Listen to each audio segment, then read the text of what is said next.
أعوذ بالله من الشيطان الرجيم بسم الله الرحمن الرحيم الذين يلمزون المطوعين من المؤمنين في الصدقات والذين لا يجدون إلا جهدهم فيسخرون منهم سخر الله منهم ولهم عذاب أليم. پتہ نہیں حلال ہے حرام ہے کیا ہے. حضرت عمر رضی اللہ عنہ نے ان کو واپس بھیجا اور کسی کے ہاتھ 10,000 دینار اس زمانے کے بھجوائے اور فرمایا اس کو جا کے دینا اور اسے کہنا کہ عمر نے یہ تحفہ بھیجا ہے تمہارے لیے، ہدیہ ہے میری طرف سے، رکھ لو اور یہ سرکار کا مال نہیں ہے. تو جب وہ پیسے ان تک پہنچے، گھر آئے اور ان کی اہلیہ کہتی ہیں ایسے سہمے ہوئے تھے کہ کہنے لگے کہ بہت بڑی مصیبت آ گئی، بہت بڑا حادثہ پیش آ گیا. تو میں نے کہا توفی امیر المومنین، حضرت عمر رضی اللہ عنہ وفات پا گئے. آپ کا تو رنگ ایسا اڑا، حال ایسا ہے. ان کا اعظم من ذالک، اس سے بڑی مصیبت آ گئی. میں نے کہا ہوا کیا ہے؟ ان کا جاءت علی الدنیا لتفسد آخرتی، یہ پیسے بھیجے ہیں حضرت عمر رضی اللہ عنہ نے اور یہ اس لیے مل گئے ہیں کہ عاقبت اپنی برباد کر لوں، اس پیسے سے پتہ نہیں کیا گناہ کر بیٹھوں. تو پھر کہنے لگے یہ اتنے پیسے فلاں کو دے دو، اتنے فلاں کو دے دو، اتنے فلاں کو دے دو. وہ سارے دے دلا کے جب فارغ ہوئے بڑے خوش تھے اور حضرت عمر رضی اللہ عنہ کو جا کے اس نے بتایا جو لے کے آیا تھا پیسہ. اس نے کہا انہوں نے تو دوپہر کی شام نہیں ہونے دی اور پیسے سب خرچ ہو گئے.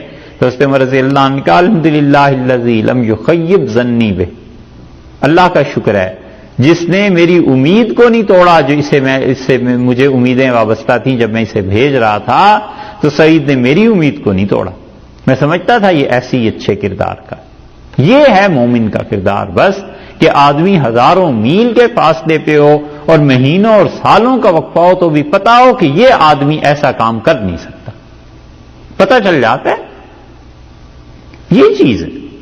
اس لیے جتنا نفاق سے دور رہے، دل کی بات، زبان اور دل بس ایک ہی ہوں. اللہ نے فرمایا ہے یہ جو وعدے ہم سے کر کر کے توڑتے رہتے ہیں پھر نفاق آ جاتا ہے، اور اللہ خوب جانتا ہے ان چیزوں کو. تو بتا دیا کہ اللہ سے وعدے ہی نہ کرے آدمی، بس آسان بات ہے. خدا سے کہے اللہ آپ کی توفیق ہوگی اس گناہ سے بچ جاؤں گا، اللہ آپ توفیق دیں گے یہ کام کر لوں گا. سارے کام اللہ ہی کے سپرد کر دے، اپنے آپ کو نہ دیکھے، کیونکہ اپنی صلاحیت یہ چیزیں کسی وقت کچھ موڈ ہوتا ہے، کسی وقت کچھ حالات ہوتے ہیں، جذبات ہیں، لوگوں کے ساتھ تعلقات ہیں، آدمی کہیں پھنس جاتا ہے. الذین، یہ لوگ، الذین کا مطلب یہ کہ ہم الذین، یہی وہ لوگ ہیں، یہ منافقین. یلمزون، یہ کیا کرتے ہیں؟ تانے دیتے ہیں. المتبعین، تانے دیتے ہیں کن کو؟ وہ لوگ المتبعین جو مسلمان ہیں، جو اطاعت کرنے والے ہیں، من المومنین، ایمان والوں میں سے جو دل کھول کر خرچ کرنے والے ہیں، فی الصدقات، اللہ کی راہ میں، اللہ کی راہ میں دل کھول کر جو خرچ کرتے ہیں، ان مسلمانوں کو یہ تانے دیتے ہیں. ان مسلمانوں کے متعلق یہ کہتے ہیں کہ اس انسان نے کیا خرچ کر لیا.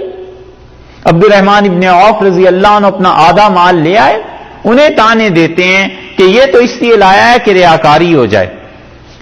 حضرت عمر رضی اللہ عنہ آدھا مال لے آئے اور حضرت بکر رضی اللہ عنہ کل مال لے کے آئے، اور حضرت عمر رضی اللہ عنہ اسی موقع پہ وہ کہا تھا کہ میرا خیال تھا کہ میں آج تو ابو بکر رضی اللہ عنہ سے جیت جاؤں گا، اور پھر میں نے دیکھا وہ ساری چیزیں رسول اللہ صلی اللہ علیہ وسلم کی خدمت میں انہوں نے پیش کر دی. اللہ تعالی نے فرمایا ہے یہ ایسے ظالم ہیں کہ تانے دیتے ہیں ان لوگوں کو جو اللہ کی راہ میں خرچ کرتے ہیں. ایک گروہ، والذین، اور وہ لوگ، یہ تو مسلمان وہ ہیں جو دل کھول کے اللہ کی راہ میں خرچ کر رہے ہیں. دوسرا گروہ والذین لا یجدون، اور دوسرا گروہ صحابہ رضی اللہ عنہ کا وہ ہے جو اللہ کی راہ میں نہیں رکھتے کچھ بھی خرچ کرنے کے لیے الا جہدہم، ہاں مگر جو مزدوری ہوتی ہے وہ مزدوری لا کے رسول اللہ صلی اللہ علیہ وسلم کی خدمت میں پیش کرتے ہیں. فیسخرون منہم، یہ ان کا مذاق اڑاتے ہیں، ٹھٹھے ان کے ساتھ کرتے ہیں. سخر اللہ منہم، اللہ ان کا بھی مذاق اڑاتا ہے. ولہم عذاب علیم، اور ان کے لیے بڑا علم والا دکھ والا عذاب ہے. یہ ظالم ایسے کرتے ہیں. فیسخرون، یہ واقع ہو گیا ہے، اللہ تعالی نے اس کی جزا بھی نہیں دی.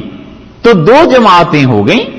ایک جماعت وہ جو اللہ کی راہ میں خرچ کرتی ہے دل کھول کے، اللہ نے پیسہ دیا، یہ حضرت عثمان رضی اللہ عنہ اور حضرت عبد الرحمن ابن عوف رضی اللہ عنہ وغیرہ. اور دوسرے لوگ جن کے پاس بہت تھوڑا مال تھا اللہ کی راہ میں خرچ کرنے کے لیے، وہ نکلے، انہوں نے دیکھا کہ رسول اللہ صلی اللہ علیہ وسلم فرما رہے ہیں اللہ کی راہ میں خرچ کرو. ایسا موقع کبھی ہوا نہیں ہے کہ حضرت صلی اللہ علیہ وسلم بھی کسی کو کہیں. تو انہوں نے دیکھا یہ تو بڑا عجیب موقع آ گیا ہے. یہ اتنے مخلص لوگ تھے اللہ کے بندے، گئے بازار میں مزدوری کی، اور جو کچھ شام کو ملا وہ جتنی بھی مزدوری تھی، چند روپے چند پیسے، آ کے رسول اللہ صلی اللہ علیہ وسلم کے سامنے رکھ دیے کہ یہ اللہ کی راہ میں ہم سے لے لیں. حضرت عاصم رضی اللہ عنہ گئے ایک جگہ، اور 4 سیر جو یا کھجور یا جو چیز تھی اس پہ ان کا طے ہو گیا. سارا دن مزدوری کرنے کے بعد جب شام کو آئے تو 2 سیر اپنے گھر لے گئے، 2 سیر رسول اللہ صلی اللہ علیہ وسلم کی خدمت میں پیش کیے کہ اللہ کے رسول اسے اللہ کی راہ میں خرچ کر دیں. اب یہ منافق بیٹھ کے ہنستے تھے. عبد الرحمن ابن عوف رضی اللہ عنہ جیسے لوگوں کو دیکھ کے کہتے تھے یہ سب ریاکاری ہے، ہم سمجھتے ہیں یہ اپنا نام بنانا چاہتے ہیں. اور جو تھوڑا لے کے آتے تھے اسے کہتے تھے کہ اچھا تمہارے 2 سیر سے کیا فرق پڑے گا، تم اتنے تھوڑے پیسے لے کے آئے، اس سے کیا بنے گا، اسلحہ کیسے خریدا جائے گا، تم نے کیوں اتنی زحمت کر دی. نہ انہیں چھوڑتے تھے نہ انہیں چھوڑتے تھے. صحیح بخاری میں یہ روایات آئی ہیں. یہ دیکھیے امام بخاری رحمت اللہ علیہ نے اسے ذکر کیا ہے کتاب الزکات میں، اور یہ روایت ہے حضرت ابو مسعود رضی اللہ عنہ کی. وہ کہتے ہیں کہ لما نزلت آیت الصدقہ، جب اللہ تعالی نے یہ آیت نازل کی کہ اللہ کی راہ میں خرچ کرنا ہے، تو ہم میں سے کوئی آدمی آتا تھا فتصدق بشیء کثیر، بہت مال لے کے اللہ کی راہ خرچ کرنے کو رسول اللہ صلی اللہ علیہ وسلم کو پیش کرتا تھا. قالوا مرائی، کہتے تھے اس ریاکار کو دیکھو، مال لے آیا اس لیے تاکہ لوگوں کو دکھائے. وجاء رجل، اور ایک آدمی آیا فتصدق بصاع، جس نے 4 سیر 3.5 سیر اللہ کی راہ میں کچھ چیز دی. فقالوا ان اللہ لغنی عن صاع ھذا، تو اس سے کہنے لگے خدا تمہارے اس تھوڑے سے جو اور اس تھوڑی سی گندم سے خدا بہت بے نیاز ہے، اللہ بہت بلند و بالا ہے، کیا اس کی راہ میں اتنی تھوڑی سی چیز دے رہے. اب یہ اپنی طرف سے بڑا ایمان ہے اللہ کی غنا، اللہ کے بھروسے پہ کہ اللہ تعالیٰ بڑا غنی ہے، بے نیاز ہے، کیا فائدہ تمہیں ہوگا اس پیسے کو دینے کو. فنزلت، اللہ نے یہ آیت نازل کی، یہی ہے الذین یلمزون المتطوعین، اور یہ وہ ظالم ہے منافق جو تانا دیتے ہیں ان کو جو دل کھول کے خرچ کر رہے ہیں من المؤمنین، ایمان والوں میں سے، فی الصدقات، اللہ کی راہ میں، والذین لا یجدون الا جہدہم، اور ان کو بھی ستاتے ہیں، مذاق اڑاتے ہیں ان کا بھی جو لوگ اپنی محنت میں جو کچھ ہے وہ دے سکتے ہیں، یہ ان کا بھی مذاق اڑاتے ہیں. اسی کے بعد کی روایت میں آیا حضرت ابو مسعود انصاری رضی اللہ عنہ کہتے ہیں کہ رسول اللہ صلی اللہ علیہ وسلم نے ہمیں صدقے کا حکم دیا، اور ہم میں سے کوئی آدمی بازار گیا اور اس نے محنت مزدوری کر کے صدقہ کیا، اور وہ تھوڑا سا جو بھی چیز اسے اجرت میں ملی تھی وہ غلہ لے کے آیا، اور کہتے تھے اس نے رسول اللہ صلی اللہ علیہ وسلم کی خدمت میں پیش کر دیا. وَإِنَّ لِبَعْضِهِمْ الْيَوْمَ لَمِئَةَ أَلْفٍ، اور وہ ایسے لوگ ہیں کہ آج تم ان کو دیکھو تو 1 لاکھ روپے کے مالک ہو گئے. یعنی اللہ نے اس چیز کو قبول بھی کیا اور اللہ تعالی نے اس میں اتنی برکت بھی دے دی کہ آج اگر تم ان لوگوں کو دیکھو گے تو اس وقت 1 لاکھ روپے کے مالک ہو گئے. خدا نے اس صدقے کو قبول کیا، دنیا میں اس کی برکات دی. اور یہ منافق یہ ہمیشہ اس پہ اعتراض کرتے رہے.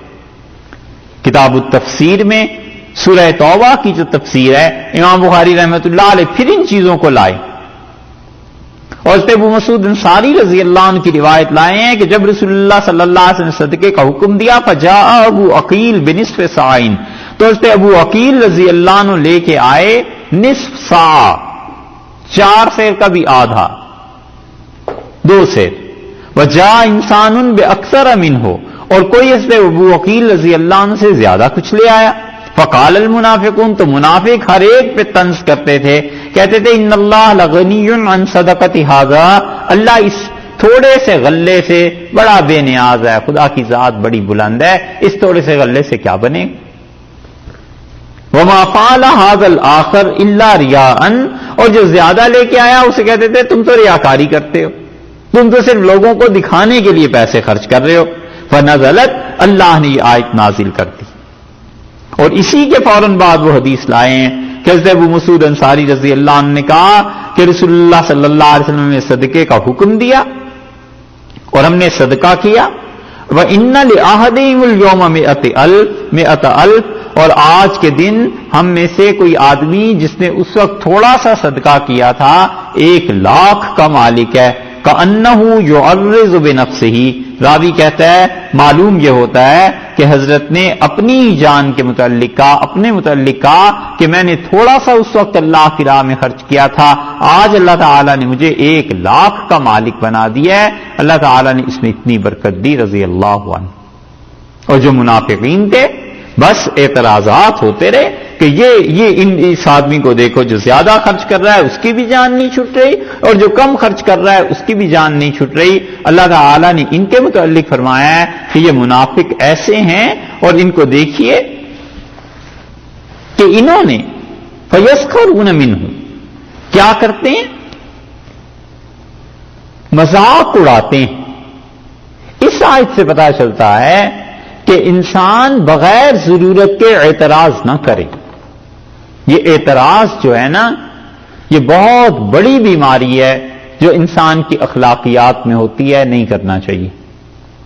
خام خواہ جس چیز کا کچھ فائدہ نہیں، کسی کے گھر گئے اور وہاں دیکھ لیا کہ اس کے پردوں کا رنگ الگ ہے اور وائٹ واش جو ہو رہی ہے اس کا رنگ الگ ہے، تو اس پہ اعتراض کہ انہیں تو کوئی تمیز ہی نہیں، دیکھو پردے کس رنگ کے لگا رکھے ہیں، یہ کس رنگ کا لگا رکھے. بھی آخر وجہ کیا ہے اعتراض کی؟ اس کا گھر ہے، رہتا ہے، اس کی اپنی ذہن میں کوئی چیز ہوگی، دوسرے آنے والے کو کس نے حق دیا ہے کہ اس پہ اعتراض کرے؟ کسی نے دعوت کر دی، اس پہ اعتراض کہ دعوت اگر کرنی تھی تو فلاں چیز پکائی ہوتی، لو یہ بھی کوئی دعوت ہے؟ ارے بھئی اس سے جو کچھ بھی پکایا ہے اس سے کچھ سوچ سمجھ کے آپ کو عزت دی ہے، احترام کیا ہے، گھر پہ کھانے پہ بلایا، اس پہ بھی اعتراض. اور یاد رکھنا چاہیے اعتراض جس پہ کیا جاتا ہے جو اس کا درجہ ہوتا ہے اسی درجے کا خلل واقع ہو جاتا ہے.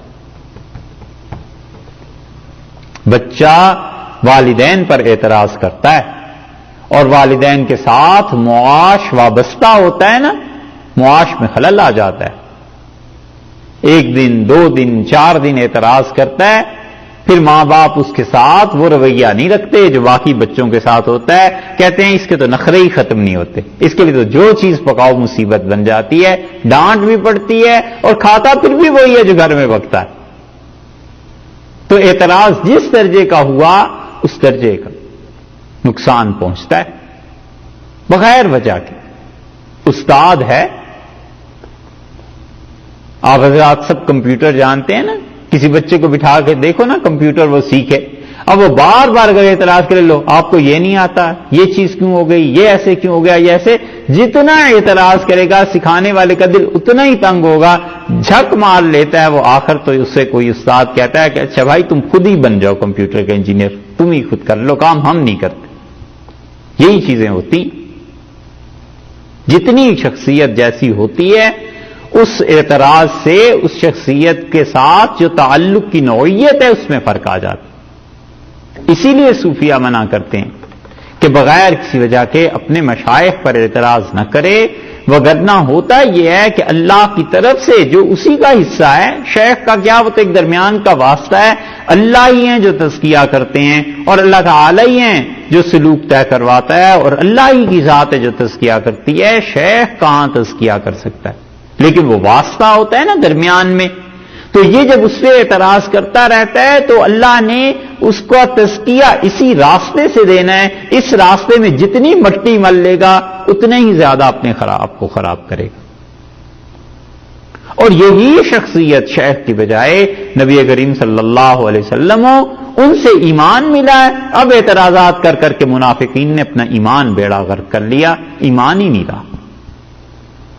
یہ ہے صحابہ رضی اللہ عنہ پہ اعتراض، ان چیزوں پہ اعتراض۔ اللہ نے کہا فَيَسْخَرُونَ مِنْهُمْ، یہ کیا کرتے ہیں؟ یہ لوگ مذاق اڑاتے ہیں۔ یہ تو ہو گیا واقعہ مذاق اڑانے کا، اور یہ اس سے بھی بدتر چیز ہے اعتراض سے بھی، کیونکہ دوسرے کا دل دکھتا ہے نا، اعتراض میں تو کم دل دکھتا ہے، مگر جب کوئی مذاق اڑاتا ہے تو زیادہ دل دکھتا ہے۔ سخر اللہ منہم، اللہ نے اسی لفظ کو استعمال فرمایا ہے، اللہ تعالی نے فرمایا ہے کہ اللہ بھی ان کا مذاق اڑاتا ہے۔ یہ نہیں کہا ہم انہیں کوئی سزا دیں گے، یہ بعد ان کی بات ہے، پہلے یہ کہا ہے کہ سخر اللہ منہم، اللہ ان کا بھی مذاق اڑاتا ہے، جیسے یہ اللہ کا مذاق اڑا رہے ہیں اسی طرح خدا ان کا بھی مذاق اڑاتا ہے۔ وَلَهُمْ عَذَابٌ أَلِيمٌ، اور ان کے لیے المناک عذاب ہے۔ عذاب کا بھی کہا اور یہ بھی بتا دیا کہ یہ ایسے ظالم لوگ ہیں کہ جو بھی آدمی اللہ کی راہ میں خرچ کر رہا ہے اس کو اپنے اعتراض سے پاک نہیں رہنے دیتے۔ یہ سمجھتے ہیں کہ رسول اللہ صلی اللہ علیہ وسلم کے ساتھ جیسے ہم مخلص نہیں ہیں، باقی صحابہ رضی اللہ عنہ